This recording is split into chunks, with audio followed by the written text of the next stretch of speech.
everybody, and welcome back to another episode of Classic Gamer 74. I am your host, Anthony Gamer, and in today's episode, we're going to discuss more arcade versus NES. In a previous episode, I had discussed some NES arcade ports, and many of them were pretty darn close to their arcade parts. Of course, at this point in time, there was a little bit more memory that programmers had to work with than in previous game consoles, but as you know, it still wouldn't be exactly perfect. That wouldn't come around until around the days of the PS1, but we'll get there eventually. So today we're going to continue on and discuss more of these NES ports of arcade games. Make sure and let me know in the comment section below which ones you really liked and which ones you thought were a little off the mark. Also, I'm going to have a special announcement, so please stay tuned to the end of the video to hear that. Well, without further ado, let's get into the games. And our first game for today is Circus Charlie. This was released in 1984 by Konami. Now in this game you take on the role of a circus clown named Charlie, and you have 6 different stages that you have to complete. There's a high wire act, there's this one where you ride on the back of a lion and jump in rings of fire and grab money, and oh yeah, there's all kinds of any of the great circus events you can think of. Charlie tries to do it. This game was supposed to be ported out multiple times, but unfortunately, as far as I know, it was only actually ported out twice, once to the Commodore 64 and to the NES. In 1986, Konami released a port of this for the Famicom. Yep, sorry, didn't get a US release. Not really sure why. And another interesting thing is that this does not have the full 6 levels. Neither does the Commodore version. I'm not really sure why. As you can see, the graphics are not as bright and as cheery, and you don't get to select your levels. On the arcade, you can pick any one of the 6 you want to, but in this one, you have to follow the 4 stages in order. Overall, it's still the same game in essence, even if the graphics are a little dingier and you only have 4 of the 6 levels. And next up we have Commando. This was developed by Capcom and released by Sega in 1985. In this vertically scrolling shooter, you take on the role of Super Joe, and the object is to help Super Joe blast through enemy lines, destroying enemy compounds, rescuing hostages along the way, and of course, over 16 stages. You have a machine gun, you can pick up grenades. It's a really fun run and gun game, one that I really have some fond memories of playing. A year later, Capcom released the game for the NES, and over the years for many other game systems.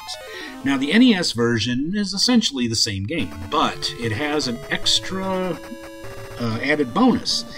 You can actually go to underground bunkers and rescue people.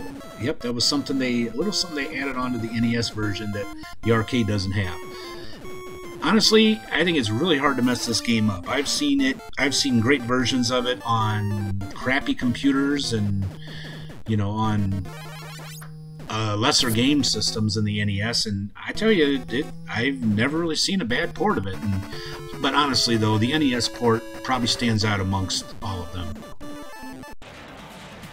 Alright, and next we have Contra. Now, I can't be the only one who did not know that this was an arcade game first.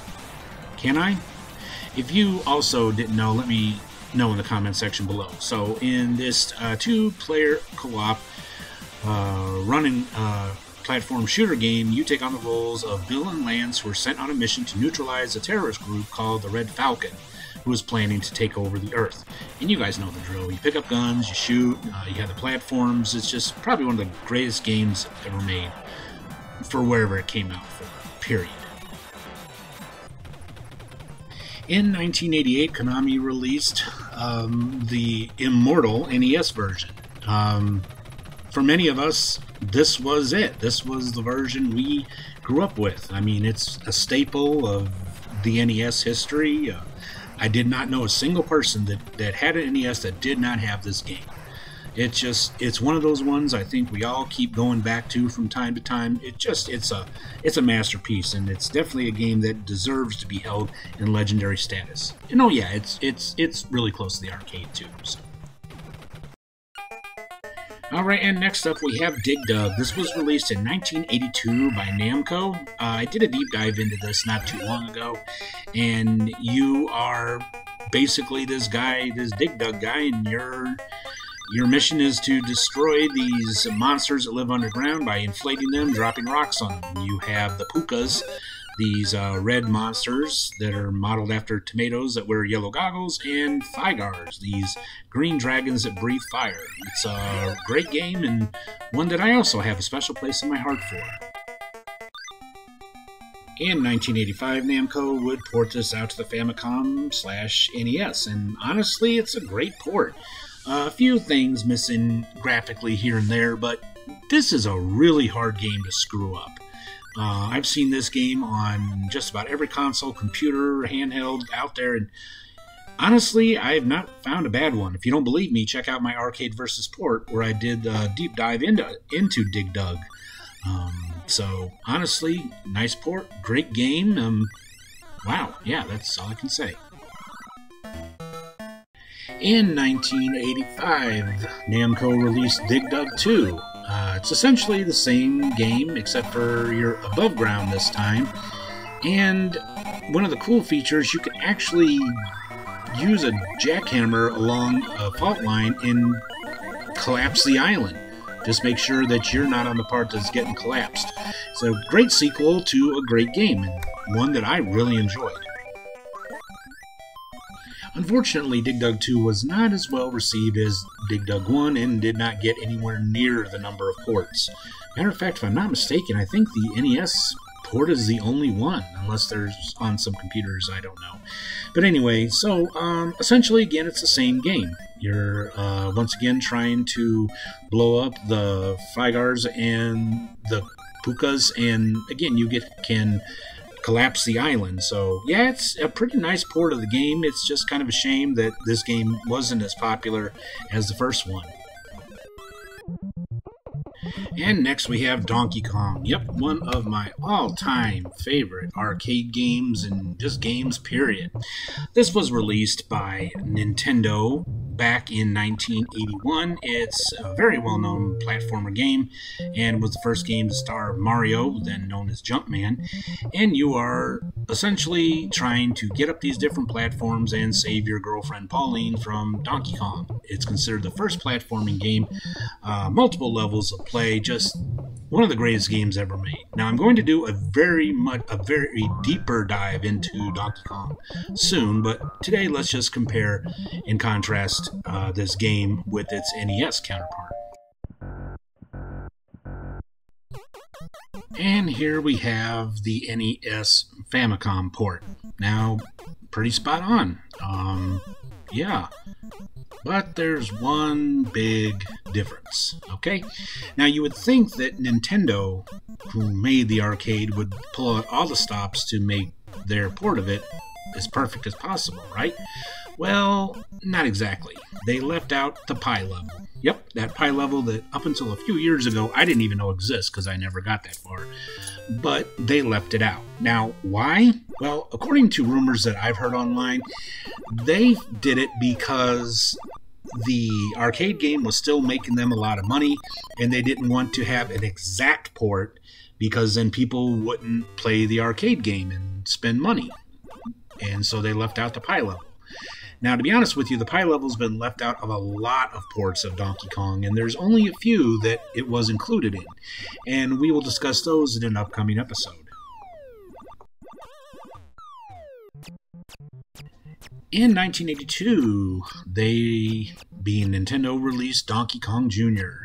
In this game, you take on the role of Donkey Kong's son, and you are trying to rescue your Papa Donkey Kong from Mario.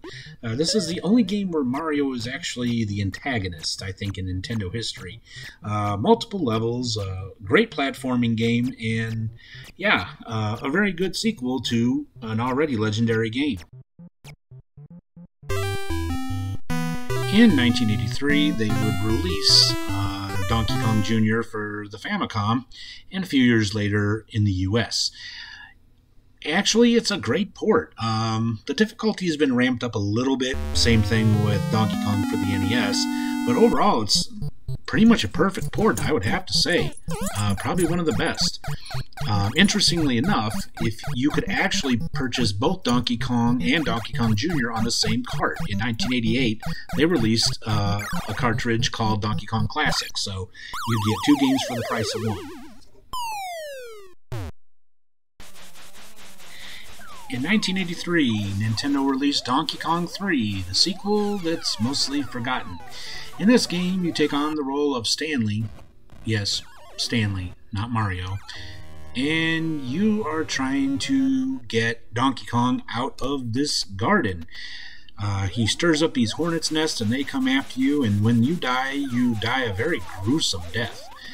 But it's still a fun game. It's really fun to shoot Donkey Kong with that spray gun and drive him up to the top. In the second level, he drops down on his head, and it's, yeah, just fun for all. I really am kind of surprised this game didn't do very well. Honestly, though, the mistake they made is they should have, instead of having Stanley, they should have had it be Mario. But I heard years later in a different version that they actually did have Mario. So. And a year later, Nintendo would port this game out to the Famicom. So how did they do? Well, the colors are different, for one thing. The controls aren't as fluid. That's one thing. Another thing, and also, when Stanley dies, it's not the gruesome death from the arcade where the bugs come and eat him up and all that's left is a spray gun. Also, in the second level, Donkey Kong doesn't fall and break open the pottery on his head. So, yeah, it's okay, I guess.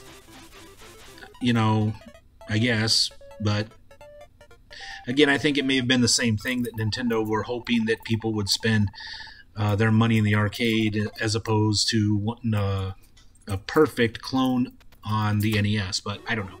What do you think about Donkey Kong 3? Let me know in the comment section below. And of course, next up we have one of the greatest arcade games of all time, and that is Double Dragon. This two-player beat-em-up game was released in 1987 by Technos Japan and licensed in America by Taito. What more can you say about this game? It's a great fighting game. It redefined the fighting genre. In a lot of ways, it actually kind of saved the video game industry in North America, especially the arcades. Yeah, just a great story. You're the brothers Billy and Jimmy Lee, and Billy's girlfriend Marion has been kidnapped by the Shadow Gang, and you gotta go save her. I did a deep dive into this a while back too, where I looked at the many different versions of this, so you feel free to check that out. But anyway, so how did the NES port hang with the original?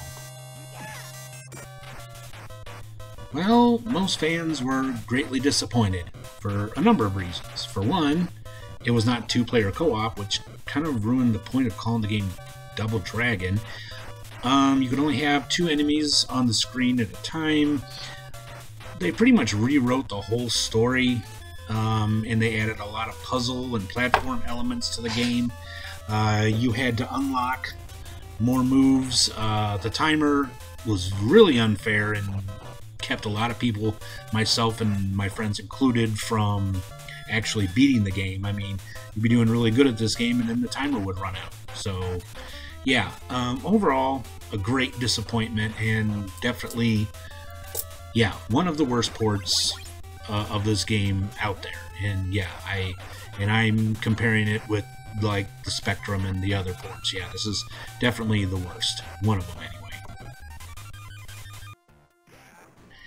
And in 1988, Technos Japan released Double Dragon 2: The Revenge. In this game, Marion has been killed by the Shadow Warriors, and Billy and Jimmy Lee are bent on revenge. Now, the controls have been changed a little bit in this one, but overall, it's a great freaking game. I am one of those people that really did enjoy the whole story and actually enjoyed this game a lot more than Double Dragon 2 1. And I know that's going to get some hate, but really, honestly, this game is just an absolute masterpiece. The enemies are just great. The different areas you go to, it's an amazing game and a worthy sequel. So how did the NES port hold up? Actually pretty well. It was 2-player co-op, which was awesome. The level design is different. It's still telling the same story, but they've added, again, the puzzle and platform elements to it. Overall, it's not a bad game, really. It's different than the arcade as far as structure and as far as the levels, but overall, it's still a great game and one I really, really enjoyed. And my friends and I used to love playing it together because we had Nintendos and we could actually play this game 2-player co-op. So that alone made this game a classic in its own right. And our final game today is probably one of my least favorite games of all time, and a lot of people share the sentiment with me, and this is Double Dragon 3, the Rosetta Stone. Everything that they did right in Double Dragon 1 and 2, I'm talking about the arcade here, they got wrong in this game that was released in 1990. Now, there are several things wrong with this game. For one, the graphics are different and the game is just kind of choppy and yeah. Also, this is the first arcade game that you can buy power-ups for. Yep, you can get better weapons, more hearts and stuff, but you gotta put in more quarters. So it's obvious Technos saw us as cash cows that we could just pay more money. So this was kind of like the first DLC pack, and things have gone downhill ever since. Now, if it sounds kind of harsh that I'm blaming Technos Japan for DLCs and stuff like that, no, I don't think it is. It's the truth. So yeah, even if it didn't have that, the game is just ugh. And I did a little research and I found out that the reason this game looks so bad and plays kind of crappy is because Technos Japan actually had an outside people make this game. The original creator of the Double Dragon series didn't even have a hand in it. This was was outsourced to another company, even though Technos put their name on it. So that's kind of the reason, the game is crappy. I mean, other than, the pay for extra items and stuff. But yeah, it's just like a total change. And this one, you're not even going against the Shadow Warriors. You're looking for the Rosetta Stones and you're traveling around the world. Yeah, there's different characters and stuff, but that doesn't really help. So, yeah.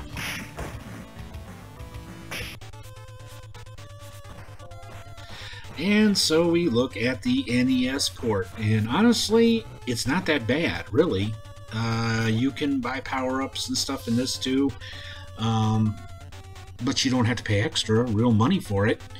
And storyline is about the same, kind of, except for this time Marion's been kidnapped again, which is funny because in the arcade she died in the second one. But anyway, so even though I suck at this game, I mean, I could get better with some practice. Honestly, I like the NES port or reimagined a lot better than I like the arcade. Yeah, how often do you hear people say that? Well, I think the same thing with Contra. Anyway, the arcade Contra isn't as bad. But yeah, I really, really enjoyed the NES port and reimagine of this game as opposed to the arcade. How about you? What do you guys think? Let me know in the comments section below. In our next episode, we will have part 3 of Arcade versus NES. And so here's the big announcement. As of May 16th, this channel has been around for 6 years. Yep, 6 years. It's been great. And I want to thank all of you that have viewed, that have participated in the live chats, that have sent your words of encouragement, and have just been loyal to this channel for a long time. And it really means a lot to me. So I'm going to have a live coming up in the next week. Also, I'm going to have a special anniversary episode coming up after the next one, of course. So again, I want to thank all of you for the years of loyalty that you have given this small channel. It really means a lot. So that will do it for this episode of Classic Gamer 74. I really hope you all enjoyed it. If you did, let me know by giving me a big thumbs up. Subscribe if you haven't already. And don't forget to click that little bell icon down there so you'll be notified when I upload any new episodes. Connect with me on all my social media platforms. Check out my Patreon, where you will find some cool videos and episodes you won't find anywhere else. And until next time, this has been Anthony Gamer. Until we meet again, be strong, be safe, be happy, be healthy, and above all, take care of each other, be kind to each other, and stop hate of all kinds. See you guys soon. Bye for now.